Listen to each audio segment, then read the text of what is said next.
Bonjour, c'est Marc Doucet, je vous présente l'info du jour depuis notre bureau IGLOB à Varna. Un nouveau rapport de la FAO affirme que la production alimentaire de la Corée du Nord a chuté pour la première fois depuis 2010, et ce de l'ordre de 9%, principalement en raison du manque d'eau d'irrigation. Cette estimation est basée sur des chiffres officiels, des images satellites et des analyses des experts de la FAO. La sécheresse de 2015, couplée à un manque d'eau d'irrigation, sont les causes principales de la diminution de la production. Les approvisionnements réduits en carburant et en engrais ont été d'autres facteurs importants. Sachant que la production était déjà stagnante en 2014, la crise alimentaire qui s'aggrave est aussi une question de mauvaise gestion. La production de riz, l'aliment de base du pays, a chuté de 26% en raison de l'absence de pluie, et la production de maïs a diminué de 3%. Par contre, une augmentation de la production de 37% du soja, plus résistant à la sécheresse et principale source de protéines pour les Nord-Coréens, et la production des cultures secondaires comme le sorgho, le millet et le sarrasin, qui a presque triplé, ont légèrement équilibré la balance.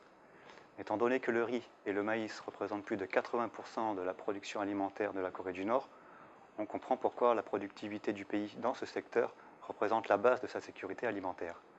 Selon la FAO, environ 70% de la population, soit 18 millions de personnes, souffrent de la faim. Ils comptent sur le système de distribution publique, un programme gouvernemental pour la distribution de rations alimentaires quotidiennes. Les rations sont passées de 410 grammes par personne et par jour début 2015 à 250 grammes par personne et par jour entre mi-juillet et septembre 2015. À l'heure actuelle, les rations sont de retour à un niveau de 380 grammes par personne et par jour. Toutefois, selon le rapport de la FAO, la Corée du Nord a besoin d'apporter près de 700 000 tonnes de céréales, mais le gouvernement ne prévoit d'en acheter que 300 000, ce qui crée un déficit 4 fois plus important que celui enregistré en 2014-2015, le plus élevé depuis 5 ans. Même si les experts de la FAO admettent que les prévisions ne prennent pas en compte l'existence potentielle de stocks alimentaires, la population nord-coréenne devra encore faire face à des difficultés et à la faim.